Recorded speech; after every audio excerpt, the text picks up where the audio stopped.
It was the graveyard shift, the hours where the world outside seemed to hold its breath, caught between the final whispers of the night and the first stirrings of dawn.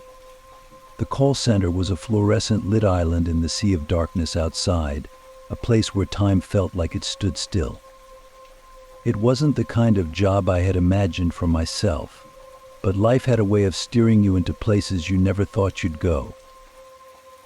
The building was quiet, almost too quiet, with only the tapping of computer keyboards and the occasional soft murmur of conversation to break the silence. There were just a few of us working these hours, handling customer inquiries and troubleshooting issues for a telecom company. Most of the calls were mundane, the same questions repeated in slightly different ways, the same frustrations vented by strangers you would never meet. But that night, something was different. The air felt heavier, charged with an unease I couldn't quite place. It clung to the walls, seeped into the cracks of my mind, making the shadows seem darker, the silence more oppressive. I tried to shake it off, telling myself it was just the fatigue, the long hours playing tricks on me. My name is Ryan, and I'm 29 years old. I graduated with a degree in English literature, full of ambition and dreams of becoming a writer. But as the years passed and the bills piled up, reality forced me to shelve those dreams in favor of something more practical. The call center job was meant to be temporary, just until I found something better. That was 3 years ago. I had always been a bit of a night owl, so the graveyard shift suited me in a way. It allowed me to work in relative peace, away from the hustle and bustle of the day shift, away from the prying eyes of supervisors and the endless stream of small talk with colleagues. It gave me time to think, to dream, to plan for the day when I would finally leave this place behind. But it also meant long hours of solitude, of battling fatigue as the night stretched on, of wrestling with the strange thoughts that crept into your mind when you were alone in the dark. I was used to it, or at least I thought I was. That night started out like any other. I logged in, checked my queue, and settled in for the long haul. The calls came in sporadically, most of them routine issues, resetting passwords, troubleshooting connection problems, explaining billing charges. My hands moved on autopilot, typing out responses, my voice calm and measured as I guided customers through their frustrations. But as the hours ticked by, the fatigue began to set in. My eyelids grew heavy, my mind sluggish, the words on the screen blurring together. I reached for my coffee, now lukewarm, and took a sip, hoping the caffeine would jolt me back to life. It helped, but only for a moment. I glanced at the clock. 2:47 a.m., the witching hour. I rubbed my eyes and leaned back in my chair, stretching my arms above my head. The office was almost eerily quiet now, with only a couple of my coworkers scattered across the room, each of us lost in our own little bubble. The fluorescent lights buzzed softly, casting a harsh glow over everything, making the shadows seem all the darker by contrast. I looked around, feeling a strange sense of detachment, as if I were watching myself from a distance.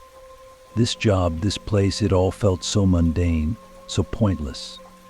I had to get out of here, had to find something more, something that would make me feel alive again. But before I could dwell on those thoughts for too long, my phone rang.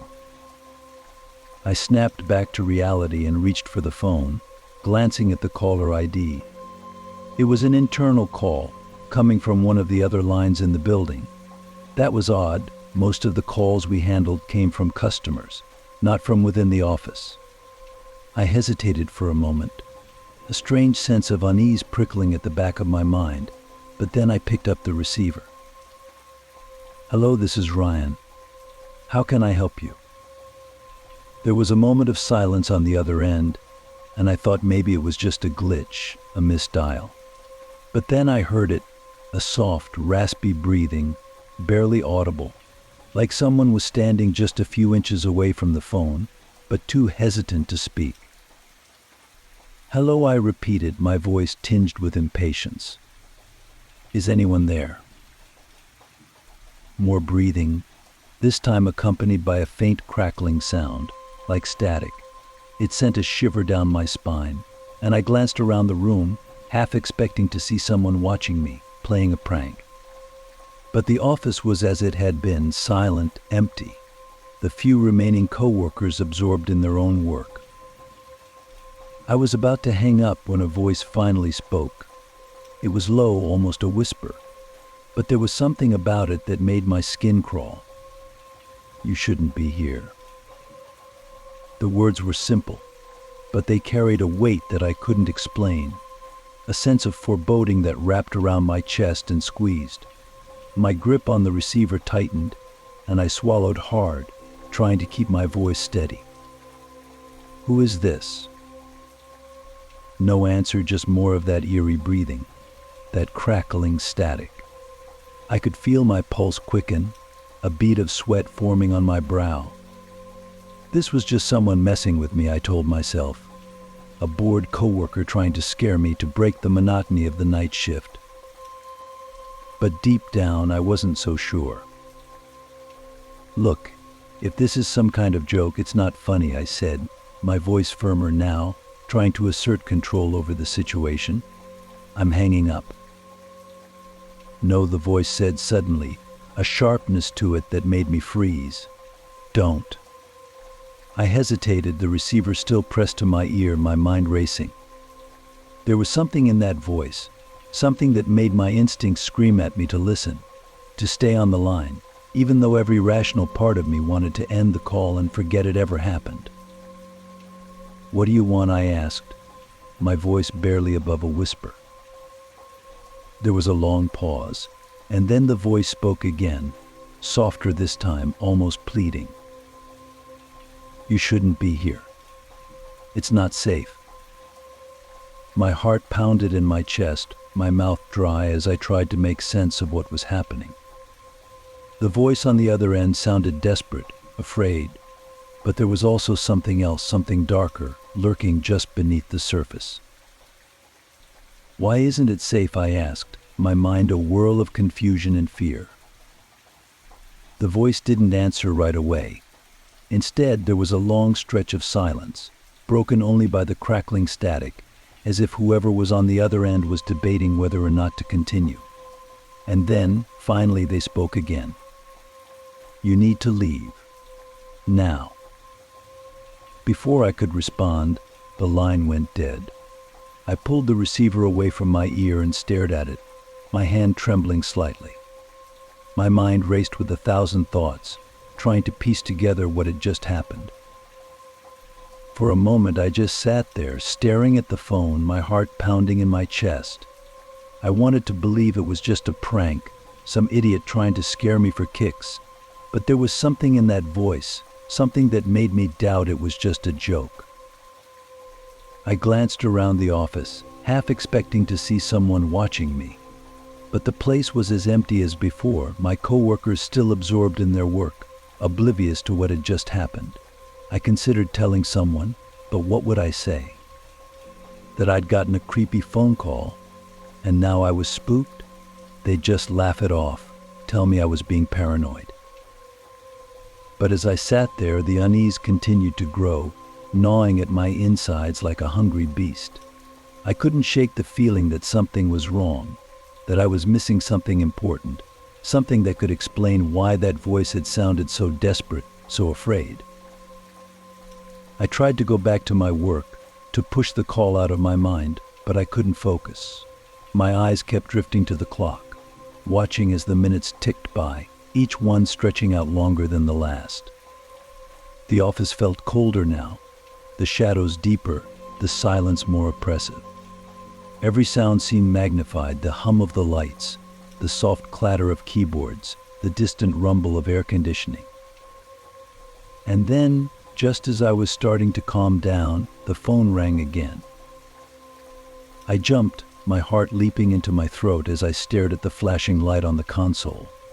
For a moment I hesitated, my hand hovering over the receiver. but then I forced myself to pick it up. Hello? More silence, more breathing, that same crackling static. My blood ran cold and I gripped the receiver tighter, my knuckles white. "Who is this?" I demanded, trying to sound more confident than I felt. "You need to leave," the voice said again, more insistent this time, as if time was running out. "Please, before it's too late." Too late for what I asked, my voice trembling. Another pause, and then the voice spoke again, the words chilling me to the bone. "It's coming for you." I froze, my breath catching in my throat, my mind a whirl of fear and confusion. What was coming for me? Was this just a sick joke, or was there something more to it, something I didn't understand? "Who are you?" I demanded again, my voice shaking. "What do you want from me?" But before I could get an answer, the line went dead again. I sat there, the receiver still pressed to my ear, my heart racing, my mind reeling. Something was very, very wrong, and I needed to figure out what it was before it was too late. I set the receiver down, my hands shaking, and glanced around the office again. Everything seemed normal, but the unease in my chest only grew stronger. I needed answers, needed to understand what was happening, but I didn't know where to start. And then, out of the corner of my eye, I saw something that made my blood run cold.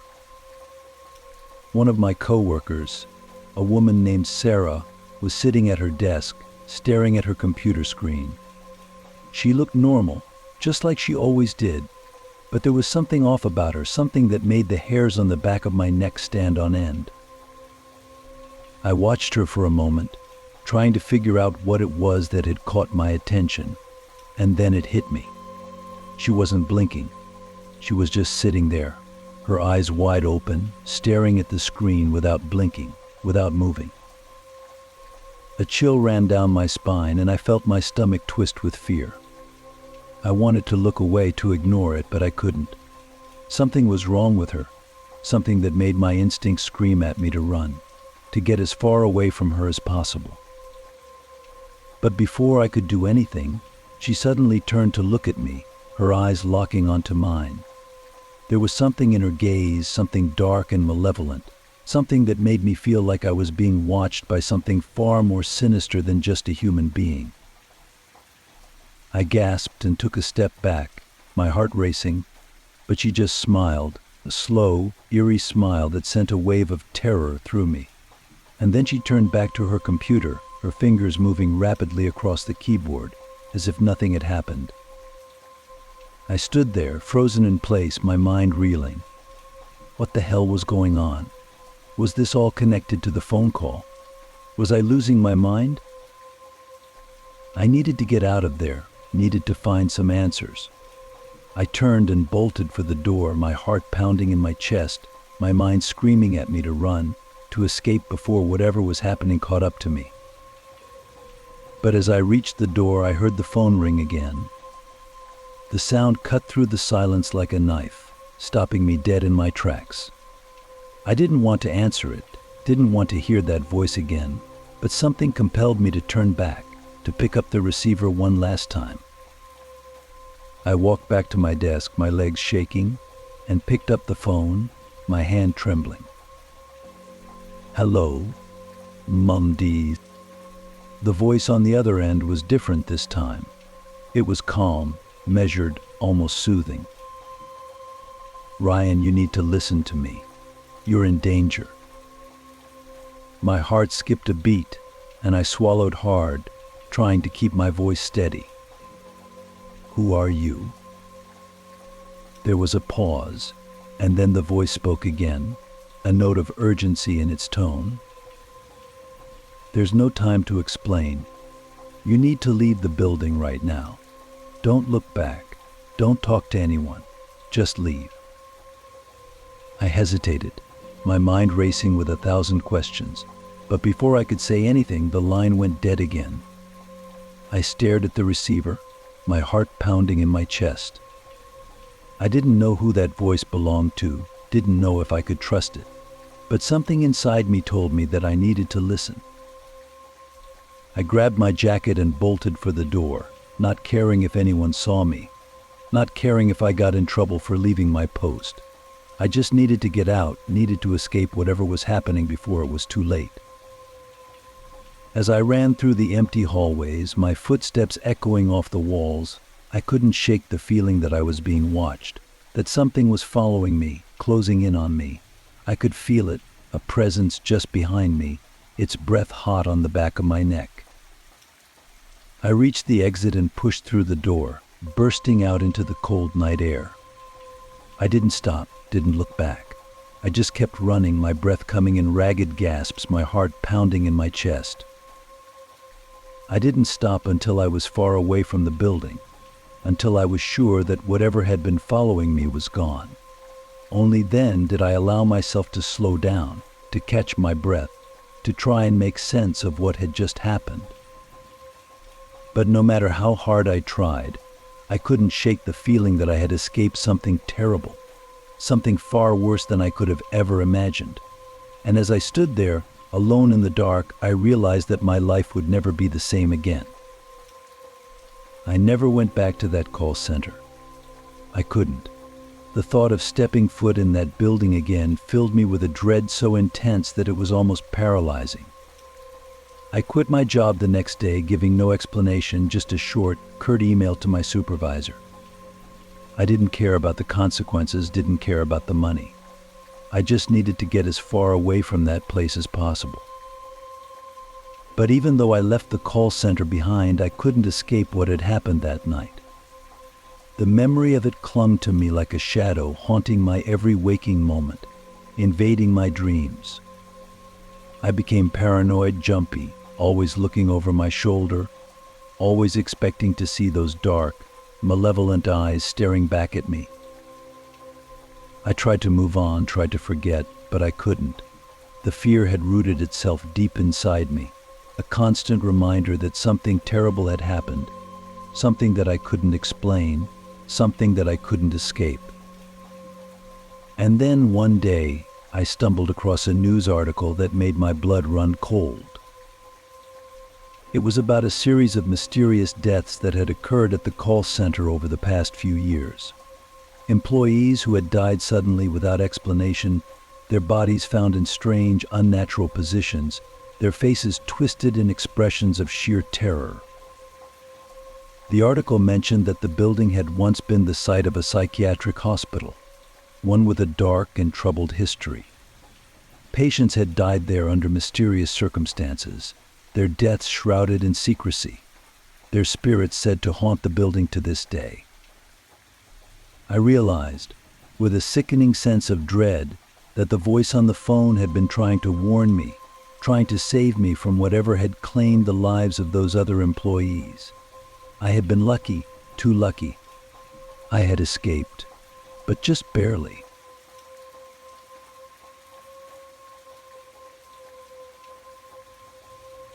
The morgue was a place that most people avoided, a realm of silence and stillness tucked away in the hospital's basement.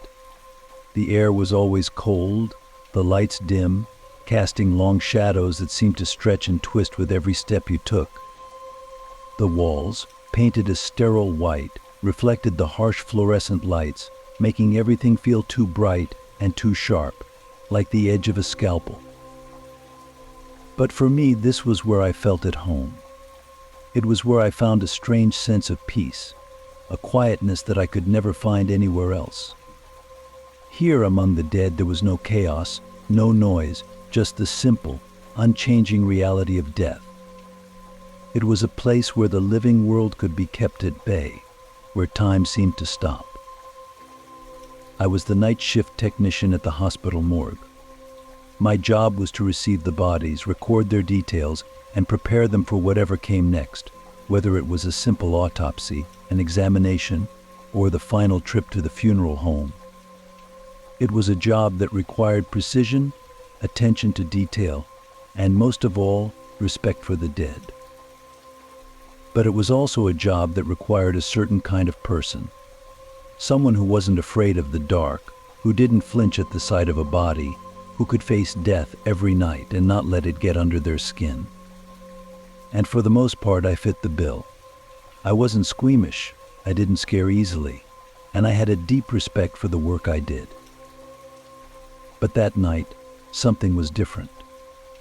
There was something in the air, a feeling I couldn't shake, as if the morgue itself was holding its breath, waiting for something to happen. I'd been working at the hospital morgue for over 5 years. I started right out of college, where I'd studied forensic science. I was fascinated by the idea of uncovering the secrets that bodies held, of piecing together the last moments of someone's life from the evidence they left behind. It was a puzzle, a mystery, and I'd always been drawn to those. My friends thought I was strange working with the dead. They didn't understand how I could do it, how I could spend my nights surrounded by corpses, alone in the cold, sterile rooms of the morgue. But for me, it wasn't strange at all. It was just peaceful. The dead didn't judge, didn't argue, didn't hurt you. They were just there, silent and still, waiting to be cared for. And I took my job seriously. Everybody that came into my care was treated with the utmost respect. I made sure they were clean, that their records were accurate, that they were ready for whatever came next. It wasn't just a job to me, it was a responsibility, a duty to the people who had passed on, to ensure they were treated with the dignity they deserved. But that night, as I went about my work, I couldn't shake the feeling that something was wrong. It was subtle at first, just a nagging sensation at the back of my mind, a feeling that I was being watched. I brushed it off, telling myself it was just my imagination, that I was tired and letting the darkness play tricks on me. But as the night went on, the feeling grew stronger until it was impossible to ignore. It started with little things. A flicker of movement out of the corner of my eye, the feeling of a breeze where there shouldn't be one, the sound of something shifting in the shadows. I'd turn, expecting to see someone there, but there was never anyone. Just the empty room, the cold metal tables, the bodies lying still beneath their white sheets. I told myself it was just the fatigue, that I was tired and imagining things. But then, as I was filling out the paperwork for one of the bodies, the lights flickered. It was just for a second, a brief flash of darkness, but it was enough to set my heart racing. I looked up, staring at the overhead lights, waiting for it to happen again, but they stayed on, bright and steady. I shook my head, trying to clear the fog of unease that had settled over me. It was just a glitch, nothing to worry about. But then I heard it, a soft thud like something heavy hitting the floor. I froze, my pen hovering over the paper, my heart pounding in my chest. I listened, straining to hear any other sound, but the room was silent. Slowly I set the pen down and stood up, my eyes scanning the room. Everything looked normal, just as it had when I'd started my shift. But the feeling of being watched was stronger now, a cold prickle at the back of my neck. I took a deep breath, trying to steady my nerves and walk towards the source of the sound. It had come from one of the storage units, the large metal drawers where we kept the bodies. I hesitated, my hand hovering over the handle, my mind racing with 100 different possibilities. Maybe it was just a mechanical issue, a loose latch or a faulty drawer. Maybe it was nothing. But as I reached for the handle, I heard it again, a soft, muffled thud, like something shifting inside. My breath caught in my throat, and I felt a cold sweat break out on my forehead. I knew I should open the drawer, check inside, but I couldn't bring myself to do it. My hand trembled as I backed away, my mind screaming at me to get out, to leave the morgue and never come back. But I couldn't. I was too dedicated to my job, too stubborn to let fear get the better of me. So I took another deep breath, steeled myself, and pulled the drawer open. It was empty. The body that had been inside was gone. I stared at the empty drawer, my mind struggling to process what I was seeing. The body was gone, just gone. But that was impossible. Bodies didn't just disappear. There had to be an explanation, something logical, something I was missing. I quickly checked the other drawers, my heart pounding in my chest. They were all in place, each one containing the body it was supposed to. But the one that should have held Mr. Thompson, an elderly man who had passed away the day before, was completely empty. I felt a surge of panic rise up in my chest. I was responsible for these bodies, for making sure they were accounted for ensuring they were treated with the respect they deserved. And now one of them was missing. I tried to calm myself, to think rationally. Maybe there had been a mix-up. Maybe someone had already come to take the body to the funeral home, and I just hadn't been notified. But deep down, I knew that wasn't the case. I would have known, would have been informed. And even if that had happened, it didn't explain the strange sounds, the flickering lights, the feeling of being watched. I was about to call the security office to report the missing body when the lights flickered again.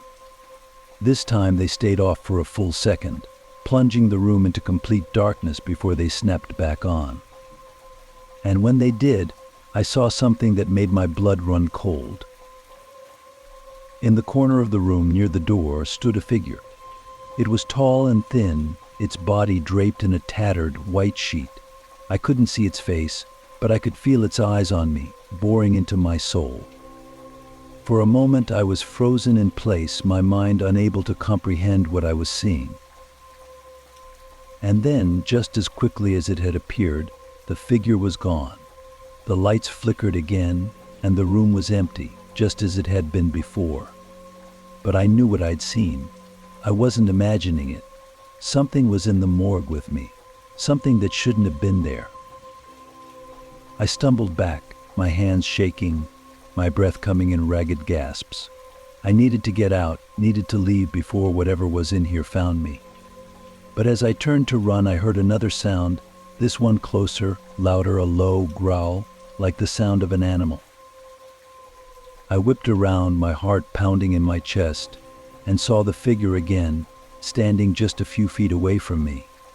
It was closer now, close enough that I could see the dark, empty sockets where its eyes should have been, the twisted, gaping mouth that seemed to be grinning at me.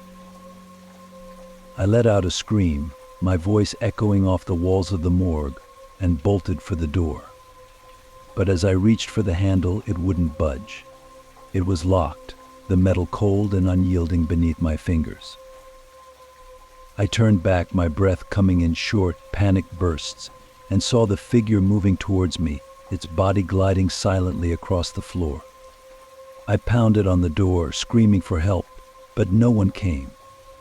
The morgue was soundproof, isolated from the rest of the hospital. No one could hear me. I backed away, my eyes locked on the figure as it drew closer, its presence filling the room with a cold, suffocating darkness. I could feel its gaze on me, could feel the weight of its hatred, its anger. This was no ordinary ghost, no lost soul seeking peace.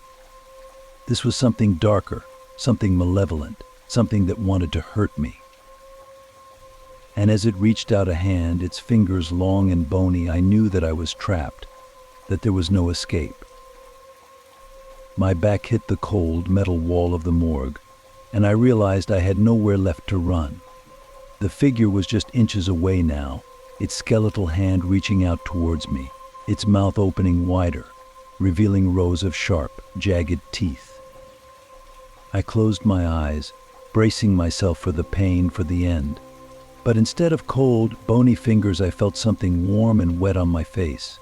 I opened my eyes, expecting to see the figure looming over me, but it was gone. Instead, the lights were flickering wildly, the room plunging in and out of darkness, and I realized that the warmth on my face was blood. I looked down and saw that my hands were covered in it, the red liquid dripping from my fingers, pooling on the floor beneath me. But it wasn't my blood. I wasn't hurt. I had no cuts, no wounds.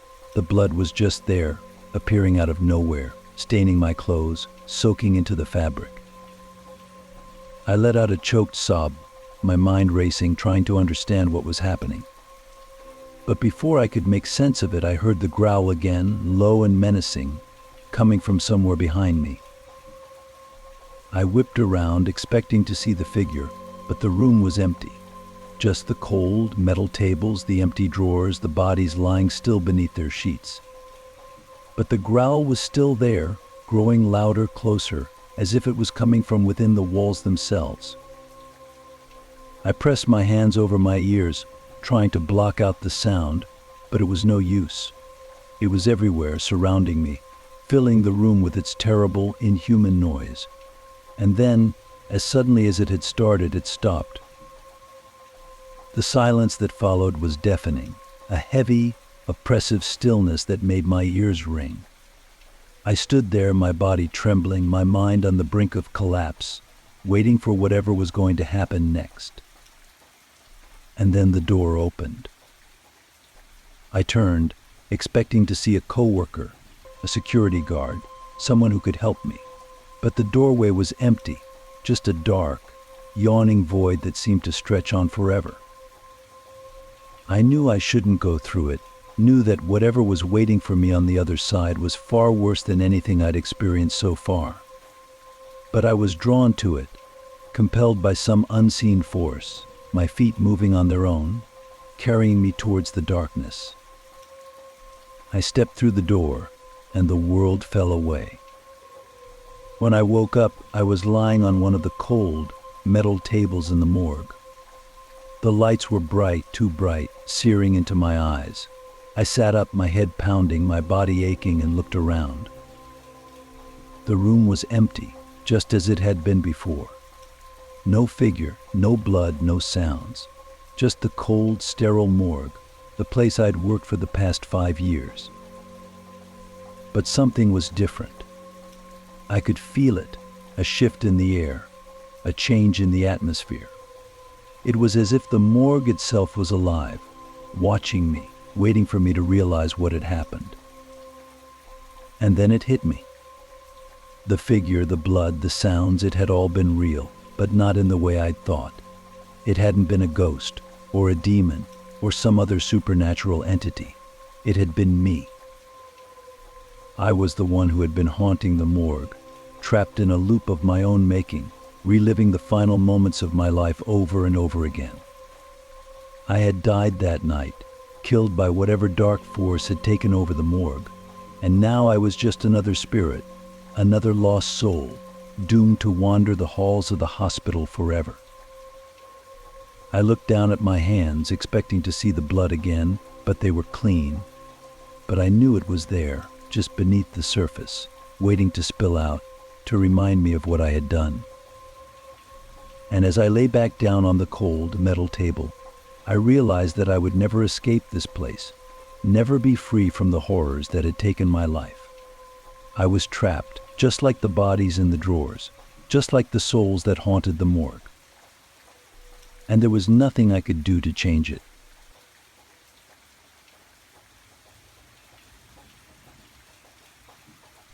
The cabin was miles away from civilization, tucked deep into the dense forest.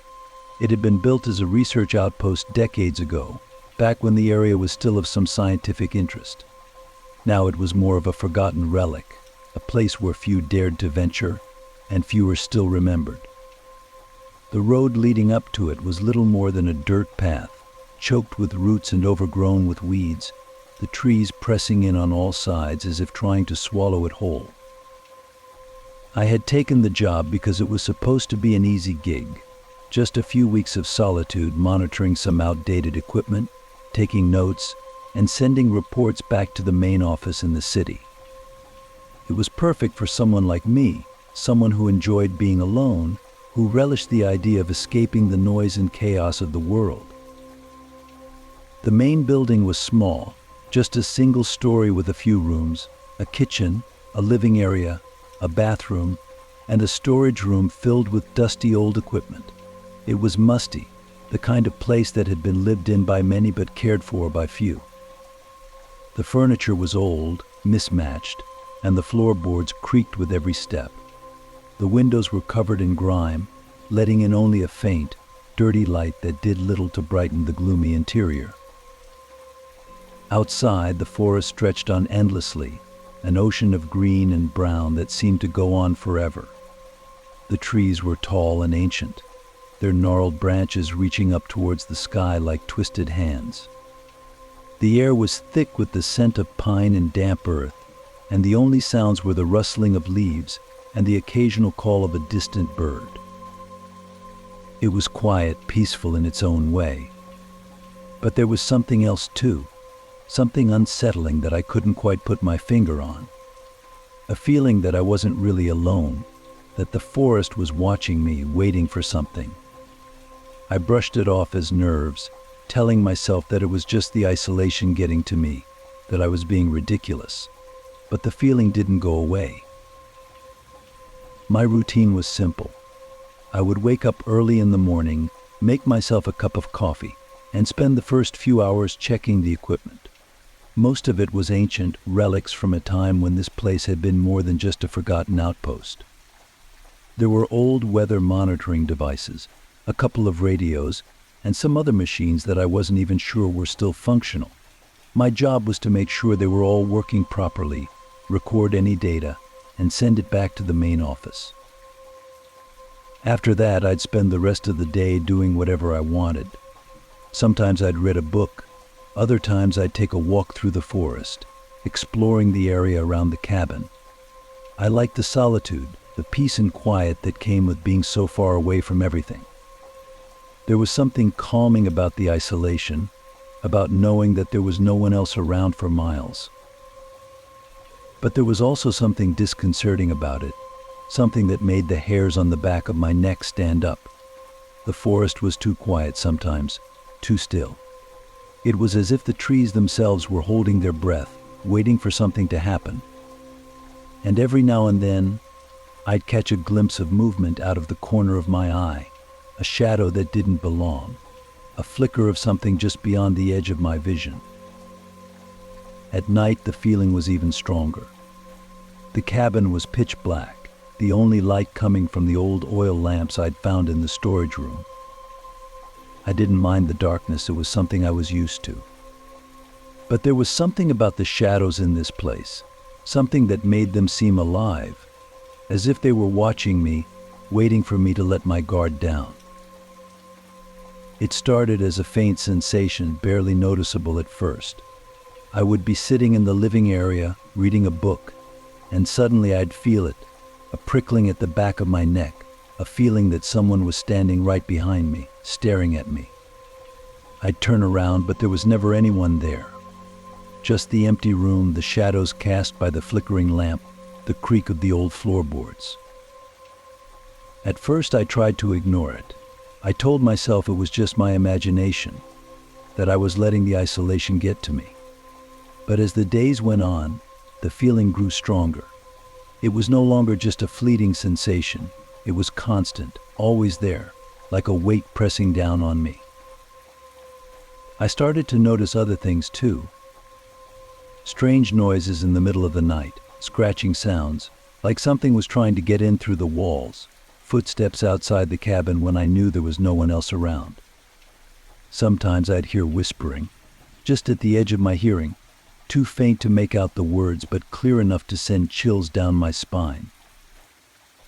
I began to lose sleep, lying awake at night, listening to the sounds, trying to convince myself that it was all in my head. But deep down I knew that something was wrong.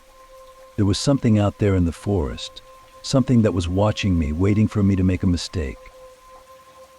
I started locking the doors and windows at night, something I hadn't bothered with before. I checked the equipment more often, making sure everything was in working order, even though I knew it wouldn't help if something really was out there. I tried to stay inside as much as possible, avoiding the forest, but it didn't help. The feeling was always there, growing stronger with each passing day. One night I woke up to the sound of footsteps outside the cabin. They were slow, deliberate, as if someone or something was walking around the perimeter, checking the doors and windows. My heart raced as I lay in bed, listening, trying to convince myself that it was just an animal, a deer or a raccoon. But the footsteps were too heavy, too purposeful to be an animal. They circled the cabin, stopping every few seconds, as if the thing outside was testing the locks, trying to find a way in. I felt a surge of panic, my mind racing with thoughts of what I should do. I didn't have a gun, didn't even have a phone to call for help. I was completely alone, miles away from anyone who could help me. I grabbed the only weapon I had, an old hunting knife I'd found in the storage room, and crept out of bed, my heart pounding in my chest. The footsteps were still there, just outside the window, too close for comfort. I held my breath, trying to stay as quiet as possible, praying that whatever was out there wouldn't notice me. I reached the living area, my hand trembling as I held the knife in front of me. The lamp on the table cast long, flickering shadows across the room, making everything seem distorted and unreal. I took a deep breath, steeling myself, and moved towards the window. The footsteps stopped. I froze, my heart hammering in my chest, waiting for whatever was out there to make its next move. But there was only silence, the kind of silence that felt heavy, oppressive, as if the entire world was holding its breath. I reached the window and slowly pulled back the curtain, my hands shaking so badly that I almost dropped the knife. The forest outside was dark, the trees casting long, twisted shadows across the ground. There was no sign of anyone or anything. But then I saw it. A figure, standing just at the edge of the trees, its face hidden in shadow. It was tall, unnaturally tall, its limbs long and thin, almost skeletal. It was just standing there watching me, its head tilted slightly to one side, as if it was trying to decide what to do next. I felt a surge of terror, my body going cold. I wanted to scream, to run, to do anything to get away from that thing. But I was frozen, unable to move, unable to look away from the figure in the woods. And then it started to move towards me. I don't remember how I ended up outside, but the next thing I knew, I was running through the forest, my feet pounding against the uneven ground, branches whipping against my face. I could hear the figure behind me, its footsteps heavy and deliberate, always just a few steps behind. I didn't know where I was going, just that I had to get away, had to put as much distance between me and that thing as possible. The forest was a maze of shadows and twisted branches, and I had no idea if I was heading towards safety or deeper into danger. At some point I tripped, my foot catching on a root, and I went sprawling to the ground. The knife flew out of my hand, landing somewhere in the darkness. I tried to get up, but my ankle was twisted, pain shooting up my leg with every movement. I was trapped, helpless, and I knew that it was only a matter of time before the thing caught up to me. I looked back, expecting to see the figure looming over me, but the forest was empty. The only sound was my ragged breathing, my heart pounding in my ears. The figure was gone, disappeared into the shadows as if it had never been there. I managed to drag myself to a tree, my back pressed against the rough bark, and waited, my breath coming in short, panicked gasps.